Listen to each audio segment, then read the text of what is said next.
When you think of the World Cup, you probably think of this, or this, maybe even this. And if you really know your stuff, then maybe this guy, or yeah, maybe even him. But what if I told you the most important city for the World Cup wasn't Rio, or even up here in London, or over here in Milan?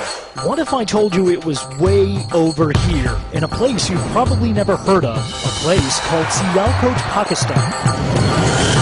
You'd never think it, but in this tiny little town, soccer is a huge deal. It started when British soldiers stationed here in the 1850s needed their soccer balls fixed. They took them to a local shoemaker who eventually learned how to make them on his own. The rest is history. Today, factories here produce up to 60 million soccer balls a year. The industry now so big it produces 7 out of every 10 soccer balls in the world.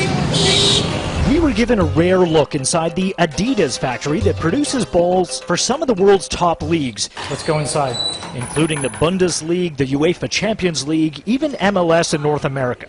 So please do not take photo of these balls. The designs of all these balls are very confidential. Some of the designs are so new, so top secret, we weren't even allowed to film them. But we were allowed to film this. It's called the Brazuca, the official World Cup soccer ball. So what makes the Brazuca so unique? Well, take a look. This is a regular soccer ball, usually made of around 32 hexagon-shaped panels, all of them stitched together. The Brazuca has only 6 panels. They kind of look like splashes of paint, and there are no stitches, only glue to hold them together. The design supposedly makes it one of the most aerodynamic balls in history. Here's how it's made, and please pay attention. The panels are cut, painted, baked, stamped, heated, stamped again, heated again to 150 degrees, glued, yeah, this part's pretty cool, put together, taped, blow-dried, inflated, put into this globe-shaped thingy, picked, inspected, wiped, polished, and weighed. The process is so precise there's hardly any variation from one ball to the next, and this is why that's pretty cool.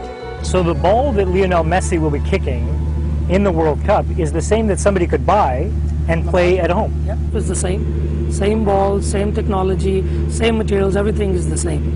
Speaking of the same, watch this. Missed it? Alright, we'll slow it down for you. This blur that you see is the ball being kicked at around 45 miles an hour. That's about the same speed as a guy like this. This is how the balls are tested here, 5,000 times each, to make sure they can handle the world's best strikers. Oh, and if you're wondering about the climate, the balls are tested for that too.